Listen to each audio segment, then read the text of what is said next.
few moments later. Hello guys, কেমন সবাই? আশা করছি সকলে অনেক ভালো আছেন। আজকে কিন্তু এসেছি একটু নদীর ধার ঘুরতে। এখন বাজে দুপুর 3টের মতো, ঠিক আছে? আর এখন আছি নদীর ধারে। নদীর লুকটা দেখো কত সুন্দর লাগছে এখান থেকে। আর ওই দিকে দেখো ট্রলার আসছে অনেকটাই দূরে, আর ওইখানে নদীতে একদম দেখানোর চেষ্টা করছি। এখানে হচ্ছে মাছ তুলছে, ঠিক আছে? জাল ফেলানো হচ্ছে, মাছ তুলছে ওই দূর থেকে। আর প্রচণ্ড পরিমাণে কিন্তু হাওয়া দিচ্ছে, যার কারণে আওয়াজটা একটু প্রবলেম হচ্ছে। ওই দূরে কিন্তু আমি জুম করানো দেখার চেষ্টা করছি, দেখাতে পারছি না। যাই হোক, এই পাশটা কিন্তু ভিউটা খুব সুন্দর। তোমরা যদি গাড়িয়ারা আসো অবশ্যই কিন্তু দেখতে পাবে। এখানে একদম এখন তো বলতে পারো বনে ভরা কোটাল চলছে, আর একটা লাস্ট কোটাল আছে যেটাতে আমরা বাঙালিরা বলছে হাঁড়ি ফাঁসানো কোটাল, যেটাকে বলে রাখি। প্রচণ্ড পরিমাণে জল উঠে নদীতে, পুরো নদীর এই যে বাঁধ, এই বাঁধ একদম সুন্দর করে জল উঠে যায়। কিন্তু অলরেডি অনেকটাই নেমে যায়, মাটির বস্তাতে চাপা দিয়েছে। আর এইগুলো দিয়ে কিন্তু সেই বচ্চিদের মিটগুলো ধরে জালগুলো পড়ে আছে। ওই দিকের লুকটা দেখালাম, এবার এই সাইডটা যদি আসার দিকের লুকটা দেখে না, সামনে কিন্তু একটা বট গাছ রয়েছে, আর এইখানে দুটো ঠাকুর রয়েছে। অলরেডি ধুয়ে মুছে সাফ হয়ে গেছে, ঠাকুরের কিছু আর দেখা নেই। মানে বৃষ্টির জলে তো সব ধুয়ে গেছে, ঠিক আছে? আর এই সাইডটা দেখো, জাস্ট রোদ লেগেছে, আর ভর্তি রোদে জায়গাটা এত সুন্দর লাগছে না দেখতে, সেই লাগছে। ওই দূরে কিন্তু জাহাজ যাচ্ছে, আমি এতটা জুম করে দেখাতে পারছি না। দেখো ওই দূরে একদম দারুণ একটা লুক কিন্তু রয়েছে এপাশের দিকে।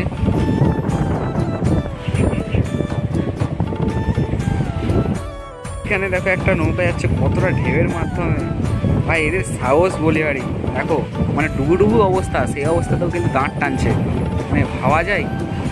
এতেও কিন্তু মাছ ধরে, ঠিক আছে? এর মধ্যেও কিন্তু মাছ ধরতে নিয়ে যায়, মানে ডুবে যাওয়ার মতো অবস্থা। এতেও নৌকাটা মানে দাঁড় টেনে টেনে চলছে। দেখো অবস্থা, দেখো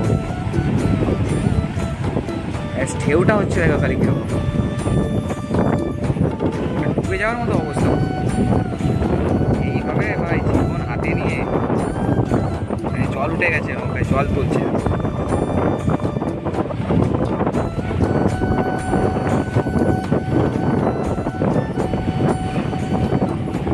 কি ফেলাচ্ছে ও, মাছ ধরছে ও, আচ্ছা সেই এর মধ্যে কাঁটা আছে দিয়ে ফেলাচ্ছে।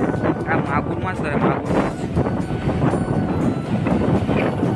গেঁঠে মাগুর না কি বলে, সেই মাগুর মাছ ধরে।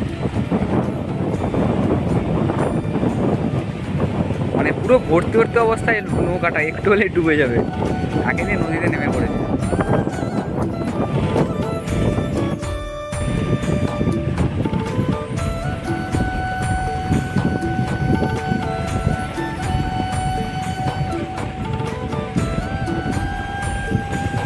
এই দৃশ্যগুলো সবার চোখে কিন্তু পড়ে না, ঠিক আছে?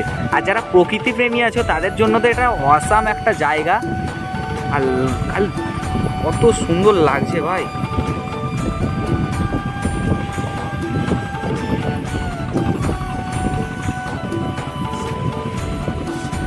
আর ওই দূরে একটা কিন্তু জাহাজ চলছে, তোমাদের আমি জুম করে দেখানোর চেষ্টা করছি। দেখো জাহাজটা যাচ্ছে, দেখো ওই দূরে দেখতে হচ্ছে, ওটা হচ্ছে জাহাজ যাচ্ছে একটা।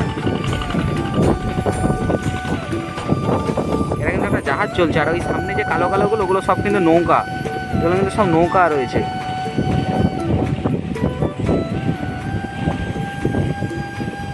জুম আউট করছি, দেখো আমি, দেখো কতটা দূরে, দেখো জাহাজটা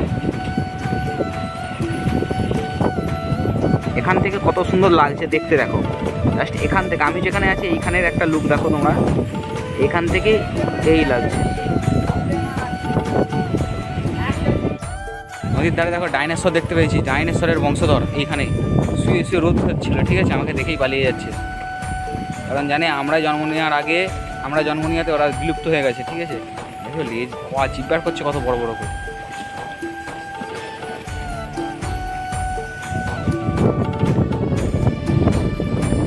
ডাইনোসর কালিয়ারটায় আসে, ডাইনোসরের বংশধরকেও তোমরা দেখতে পেয়ে যাবে এই সুন্দর একটা এরিয়ার মধ্যে। ওয়াও ওয়াও, সেই একটা লুক দেখে পাচ্ছি। এই জায়গাটা দেখো, মোটামুটি এই সব দৃশ্যগুলো তোমরা কিন্তু এই যে রাস্তা দিয়ে গাজারা থেকে ঢুকতে ঢুকতেই দেখতে পেয়ে যাবে, ঠিক আছে। এগুলো নতুন কোনো জায়গায় যেতে হবে না, ঠিক আছে। দারুণ কিন্তু একটা লোক এখানে দেখো, এত সুন্দর জায়গা। আশেপাশে শ্যামপুর থানার মধ্যে গাদিয়াটাই বেস্ট, এত সুন্দর লুকিং, এত দারুণ একটা জায়গা, পুরো সিনেমার মতো জায়গা। মানে এই জায়গাটা আসলে মনে হবে যেন কোথায় একটা এসছে। প্রাকৃতিক দৃশ্য, যারা প্রাকৃতিক প্রেমী আছে তাদের জন্য তো জায়গাটা একদম বেস্ট। ওই সাইডটা হচ্ছে হলদিয়া বা মেদিনীপুর, ওই সাইডে রয়েছে কিন্তু রাজবাড়ি, ঠিক আছে। রাজবাড়ি একদিন যাবো, এখানকার ভিডিও আমি দিব এই চ্যানেলের মধ্যে। আর এই সাইডটা দক্ষিণ চব্বিশ পরগনা, এটা উত্তর চব্বিশ পরগনা, দুটো কিন্তু এখান থেকে মানে মেদিনীপুরে দুটো যাওয়া, দুটো দিক। আর ওই সামনে লঞ্চ ঘাট, ওইখান থেকে কিন্তু লঞ্চ ধরে এইখানে যাওয়া যায়। ওইদিকে কিন্তু আছে রাজবাড়ি, মহিষাদল, ওই দিকটা তুমলুক। আরে দেখো নদীর ধারে কিন্তু এই যে জিনিসগুলো, এগুলো কিন্তু কাশফুল না, যদিও পুজো চলে এসেছে শরৎকাল, তো কাশফুল নয় কিন্তু এগুলো হচ্ছে বেনা ফুল। তো গাড়ি যাচ্ছে, আওয়াজ আসবে। এত সুন্দর লুক, মানে এই জায়গাটা আসলে কিন্তু একটা মন ভরে যাওয়ার মতো একটা দৃশ্য এখানে আছে, ঠিক আছে। দেখলে কিন্তু বসে বসে শেষ করতে পারবো না, এত সুন্দরই লাগে এগুলো। মানে ভীষণই দারুণ একটা জায়গা, আর ভীষণই দারুণ কিন্তু দারুণ কিছু জিনিস দেখা যায়। তোমাকে আমি এই ছোটো মানে ক্যামেরার মধ্যে ওইখানে দেখো একটা ডাইনোসরের বংশধর বেরোচ্ছে, আমরা এখানে বসে আছি, ওই দেখো দূরে রাস্তা পার হচ্ছে, ঠিক আছে। মোটামুটি ডাইনোসরের বংশধরও তোমরা এখানে দেখতে পেয়ে যাবে। তো দেখো আমরা কিন্তু এখানে মৌন প্রতিবাদের জন্য দাঁড়িয়ে আছি লাইনে। মানে এখন বাজে রাত 9টা, বাড়ি চলে এসেছি অনেকক্ষণ।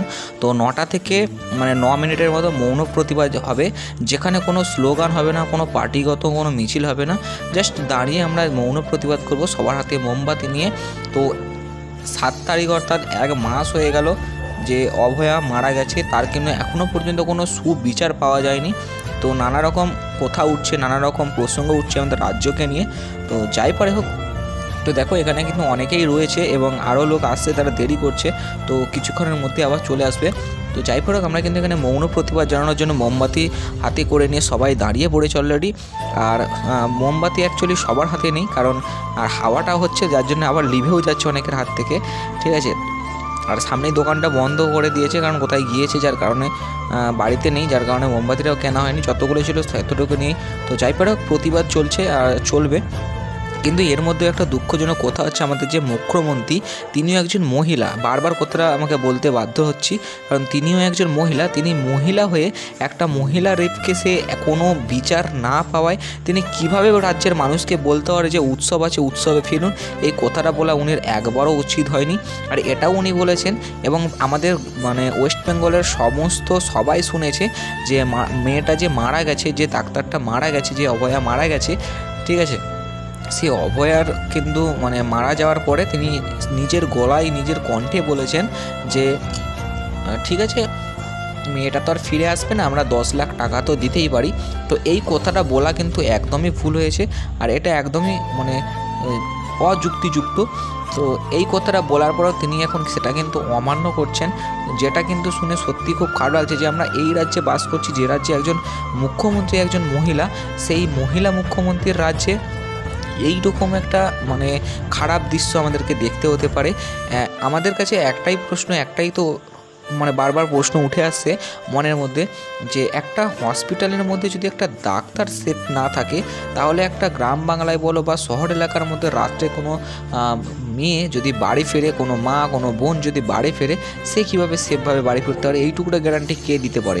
এবং সেইখানে কেসটা হয়েছে, সেখানে সমস্ত কিছু প্রমাণ যদি পুলিশ থাকা সত্ত্বেও লোপাট হতে পারে, তাহলে একটা মেয়ে যদি কোথাও কিছু হয়ে যায়, সেই যে জিনিসটা, সেটা আমরা কোথা দিয়ে সাপোর্ট পাবো? তো এরই প্রতিবাদে আমরা প্রতিবাদ চলছে। তো যাই হোক, আমরা চাইবো যাতে আমাদের রাজ্যের শাসন ব্যবস্থাটা একটু ঠিক থাকে, এবং রাজ্যের যে আমাদের মুখ্যমন্ত্রী, তেনার কাছে আমার আবেদন যে এই যে কেসটা, এই যে একটা ব্যাপার হয়েছে, এত বড় একটা দুর্ঘটনা হোক, যাই পারে হোক, দুর্ঘটনা নয়, এটা নিজস্ব মতে হয়েছে, এটা যাতে ঠিকভাবে চলে।